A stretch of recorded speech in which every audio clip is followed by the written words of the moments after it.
अस्सलामुअलैकुम नाज़रीन, सीसीटीवी पाकिस्तान के साथ कामरान सदीकी। नाज़रीन, लंबी तमहीद नहीं बांधूंगा, मैं फ़ौरन इंटरव्यू स्टार्ट करता हूँ। पहले दो कामयाब इंटरव्यू के बाद आज फिर मेरे साथ मौजूद हैं मुफ्ती किफ़ायतुल्लाह साहब। उनसे बाकी सवालात का तो साथ साथ मैं जवाब लूँगा, लेकिन पहले दो एक्सपीरियंस के बाद मैं पूछ लूँ कि तीसरे एक्सपीरियंस के लिए मुफ्ती साहब तैयार हैं? बिल्कुल तैयार। वो पहले इंटरव्यू में नाज़रीन हुआ ये था कि उसके बाद मुफ्ती साहब को पुलिस पकड़ के ले गई थी, उन्होंने अपना मेहमान बना लिया था। दूसरे के बाद मुफ्ती साहब पे हमला हो गया था। मुफ्ती साहब कैसा फील कर रहे हैं आप तीसरा इंटरव्यू? कोई घबराहट तो नहीं है? नहीं नहीं, हम अल्लाह ताला से डरते हैं, जो सच समझते हैं वही बोलते हैं, तो ये बड़ी एक हकीकत है। चलिए मौलाना साहब, आप तो हमेशा हक़ की बात करते हैं, आपने मिसाल भी हक़ की बात से दे दी।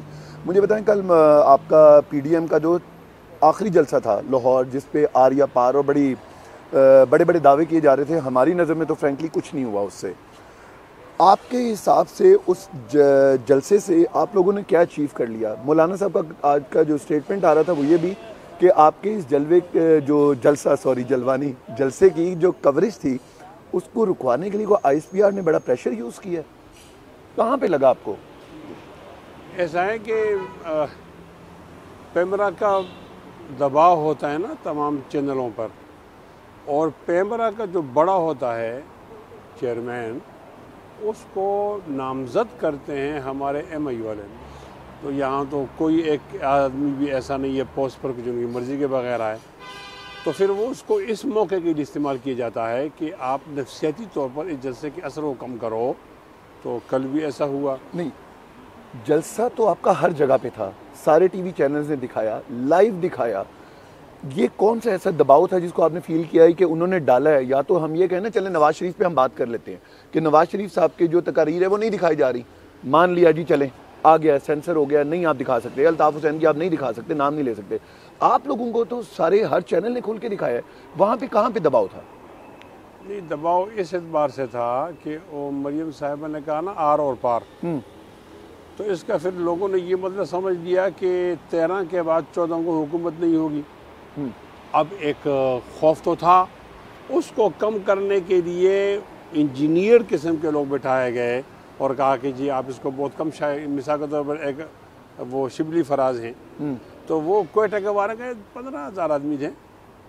अच्छा, फिर पेशावर के बारे में 15,000 आदमी थे। इस 15 कमाल है यार, गिनकर भेजते 15-16 नहीं होते। तो इस तरह उनको मजबूर किया गया एंकर्स को कि आप इस तरह का तबसरा करें कि नफसियाती तौर पर जो हम पे प्रेशर है वो कम हो जाए। मतलब असल में होता ये है कि अब बंदे तो मैं भी नहीं गिन सकता, बंदे आप भी नहीं गिन सकते, बंदे मौलाना साहब स्टेज पे खड़े होकर वो भी नहीं गिन सकते। बेसिकली 3 जगहों पे काउंट किया जाता है कि आपके एक आज़ाद ज़राए हैं, इंटेलिजेंस ज़राए हैं और एक इंतज़ामिया जो बताती है जी इतना इतना इतना बंदा था। तो उनमें सारों में बंदों की जो तादाद थी वो बहुत ज़्यादा नहीं आ रही थी। और ज़ाहिर ये हुकूमत और अपोजिशन, ये तो खेल चला रहता है कि आप कहेंगे बहुत कामयाब था, वो कहेंगे नाकाम था। मौलाना साहब ने ये फरमा दिया कि 1940 के बाद सबसे बड़ा था। अब आप मुझे सिर्फ ये बताइए कि आपने ताहिरुल कादरी साहब का भी आपने ज़ाहिर मीनार पाकिस्तान भरा हुआ देखा होगा, इमरान खान साहब जब शुरू में आए थे आपने वो हाइट भी देखी होगी। आप अपने इस जलसे को जो कल हुआ लाहौर का, उनके मुकाबले में अगर देखें कहाँ रेट कर रही हैं? उनके जो जलसे हैं ना जी, वो तो ISI के थे, उनके अपने नहीं थे। लोग ज़्यादा थे? नहीं, उनके लोग देखो ना, यही तो बात है ना, कम चीज़ को ज़्यादा दिखाना। वो ISI के बहुत सारे हमारे पास फौजी हैं ना, काम तो उनको कोई नहीं है, उनको सफ़ेद कपड़े पहना दिए जाते हैं, वहाँ भेज दिया जाता है ना। वो इमरान खान के शुरू के जलसे इस तरह थे और ताहिर कादरी साहब के। देखो ना, आपने GHQ से देखना है, ठीक है, GHQ को कौन सूट करता है उसके लिए फिर एक प्रोपेगेंडा होता है, GHQ सूट नहीं करता उसके खिलाफ प्रोपेगेंडा होता है। ये असल बात है। कल भी ऐसा हुआ, आइंदा भी ऐसे ही होगा जब तक आज़ादी नहीं। आपने बात कर दी GHQ की, आपने पिछली दफ़ा भी आपने धरना दिया, लॉन्ग मार्च हुआ था, आपको वहाँ से सिवाय तसल्ली के कुछ मिला नहीं था। वो तसल्ली के बाद अब दोबारा आप एक लॉन्ग मार्च की तरफ आ रहे हैं। इस लॉन्ग मार्च से आप क्या हासिल कर लेंगे? उस पर तो असल तबसरा है कि बड़ा झूठा था, कज़्ज़ाब था, दजल था, जिसने वादा किया था पूरा नहीं किया। वादा क्या था? इसको भेजने का, और क्या वादा? सिर्फ यही वादा था? बेईमान आदमी थे। मौलाना साहब इस पे खुश हैं कि इनको भेज दो? तो क्या इनको भेजना तो है ना। ये तो आप कह रहे हैं ना। हाँ, लेकिन आपने वो देखा, कल आप लोगों का जलसा था, बड़ी टेंशन थी हर तरफ। और इमरान खान साहब तो वो शेरू के साथ अपने जो उनके कुत्ते हैं उनके साथ वक्त गुजारे उन्होंने बड़ा ज़बरदस्त। तो लोग अपने अंदर प्यारे और चाहने वालों के साथ वक्त गुजारते हैं ना, बाकी उनके तो चाहने वाले हैं ना।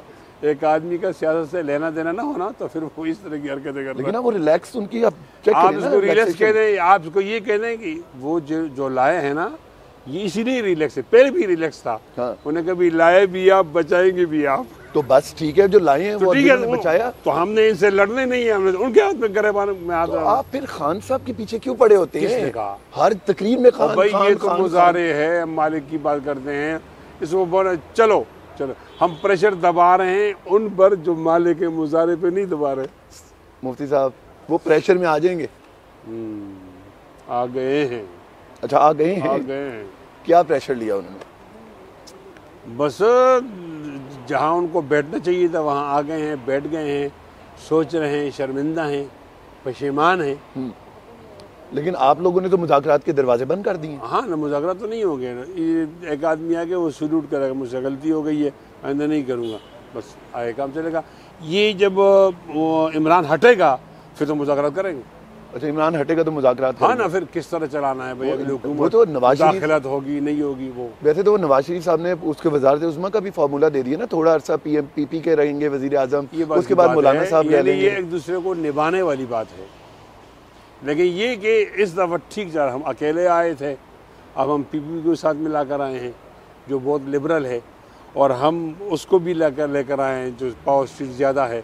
अब आवाम होगी बमुकाबले इस्टेब्लिशमेंट, इसमें सरनुगू होकर आवाम के सामने सलाम कर लेगी और हमारा मकसद हल हो जाएगा। भाई ये लोग तो ये कह रहे हैं कि इस्टेब्लिशमेंट से मुराद है आपकी पाक फौज, ठीक है, और जो मौलाना साहब हैं वो तो कह रहे हैं कि लोगों को वरगला रहे हैं और पाक फौज के सामने लेकर आ रहे हैं, और लोगों से भी नहीं। वो कहते हैं कि मदरसे के बच्चे और वो लोग हैं जो उनकी बातों में आ जाते हैं। देखो ना, गलती तो हुई है ना, जब आवाम को आप बिल्कुल फुदू समझेंगे, आवाम दुश्मन काम करेंगे, फिर कहीं से अब आम तौर पर छोड़ो चीज़ दफ़ा हो गया, 5 साल पूरे होने दो।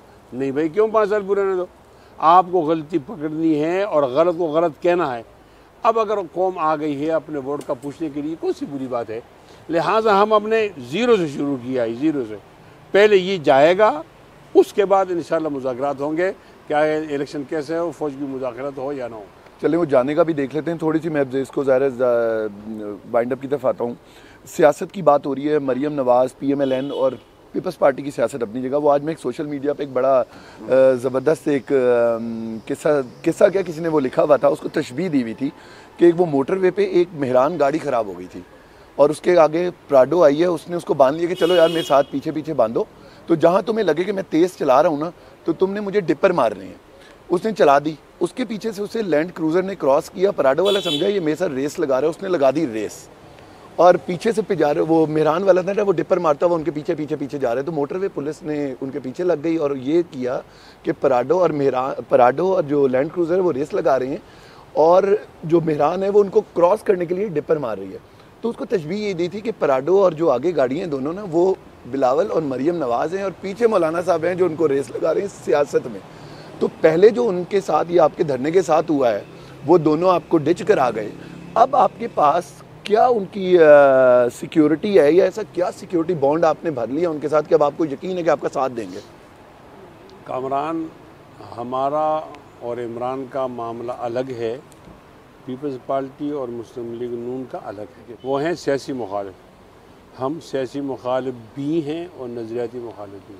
ठीक है, जब हम नज़रियाती मुखालिफ हैं तो हमारे साथ कोई आप डिपर कहो कुछ कहो, ये तो हमारे साथ वो साथ दे रहे हैं ना, हम उनका शुक्रिया अदा करेंगे। आगे लगाएं पीछे लगाएं दरमियान में नहीं, कोई मसला नहीं है। जब मैं नज़रियाती मुखालिफ हूँ, कोई भी आदमी आकर मुझे थपकी देता है, वेल डन। कमाल आपने कर दिया। मतलब आगे कोई भी लगाए और आपको कोई भी थपकी दे दे, मैं नज़रियाती पीछे लग जाएंगे। मैं नज़रियाती मुखालिफ हूँ, मैं तो उसको सैल्यूट करूँगा जो मेरा साथ देगा। भाई देखो, आप नज़रियाती मुखालिफ को नहीं समझिए ना, मैं नज़रियाती तौर पर इमरान का मुखालिफ हूँ, ठीक है, तो मैं तो अपने लिए आदमी देखूंगा, मुझे दरमियान में जगह मिले तो भी ठीक, आगे मिले पीछे मिले, ये कोई बात नहीं। तो मौलाना साहब इसीलिए तो कहते हैं कि इमरान के मुखालिफ तो फिर आपकी जो पाकिस्तान दुश्मन अनासर हैं वो भी अगर वो लगेंगे तो आप साथ लग जाएंगे। नहीं, पाकिस्तान दुश्मन तो ब्लैक मेलेंगे ना, यहाँ जिसको आप अच्छा नहीं गद्दार कहते हो ना, हाँ। मैं ये चूरन अब नहीं बिकेगा, ये खत्म हो गया। अब दो फौजियों में आपको फ़र्क करने पड़ेगा। एक वो फौजी है जो पेशावर है, सल्यूट, जो जराइम पेशा है, चोरी करता है, जमहूरियत गलत ढूंढता है, वो गलत है, गलत रहेगा। अब ये इसके अंदर मेरा किरदार है कि मैंने कौम को ये ज़बान दी। एक दिलचस्प बात आपको सुनाऊं, आपने भी सुना है ना, किसी गांव के अंदर एक चोरी हो गई थी ना, तो वो लोगों ने चोर पकड़ लिया और फिर मारने लग गए। चोर समझा ये तो मुझे कत्ल कर देंगे, इनसे तो बेहतर है पुलिस मुझे पकड़ लेती। तो उसने एक तरकीब सोची कि किस तरह अपने आप को छुड़ाऊँ। तो उसने कहा जी मैं मोहम्मद, अब मोहम्मद से अकीदत तो है सल्लल्लाहु अलैहि वसल्लम से, तो फिर ये लोग छोड़ देंगे। उन्होंने कहा लोगों मुझे मत मारो, मैं मोहम्मद। तो लोग हैरान हो गए और फिर मारना भी छोड़ दिया, इकराम शुरू किया। एक होशियार आदमी है, समझे कि चोर का इकराम कर रहे हैं। उसने कहा चोर का इकराम कर रहे हो? उसने कहा नहीं ये मोहम्मद है। उसने कहा वो मोहम्मद और थे, ये मोहम्मद चोर। दोनों फौजी में फ़र्क करना पड़ेगा, ठीक फौजी, सियासी और जराम पेशा फौजी, इनमें फ़र्क करना पड़ेगा। हम इस लिहाज से कामयाब हो गए, हम प्रो इस्टेब्लिशमेंट नहीं है, एंटी इस्टेब्लिशमेंट है। वो लोग जो प्रो इस्टेब्लिशमेंट थे आज वो हमारी सब में खड़े हैं, हम तो जीते हुए कामयाब हैं, हमारे मकासद करते हैं। चलें, आखिरी सवाल मौलाना साहब, ये आपका जो अब आप समझें लॉन्ग मार्च जो आपका कर रहा है, जो ये काम कर जाएगा इस दफ़ा? ये क्या इस्टेब्लिशमेंट आवाम को मारेगी? फिर भी काम कर जाएगा? नहीं, सरेंडर हो जाएंगे सब। और ये गलती मानेगा, पहला शख्स होगा जनरल बाजवा जो आवाम के सामने आकर मुझसे गलती हो। और अगर ये आपका लॉन्ग मार्च भी काम नहीं करता फिर आप आवाम से माफ़ी मांग लेंगे? आप किस तरह सोचते हो? आपकी सोच क्यों इतनी गलत मौजूद? नहीं, मैं तो ये हो ही नहीं सकता भाई, इसमें दूसरा ऑप्शन ही नहीं है। अगर हो तो अगर देखो मैं हम आए थे अकेले ना, ठीक है, अब अकेले के साथ हमने 2 और डबल पार्टीज को लाया।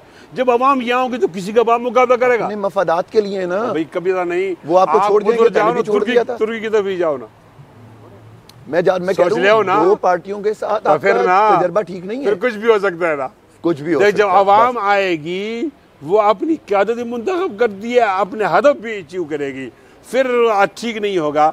मेरे ख्याल में ये पहले ही अपने आप को संभाल लेंगे और अपोजिशन की बात मान लेंगे। चलें जी, पहले संभाल लेंगे। अब ये हमने देखना है कि पहले कौन संभालता है।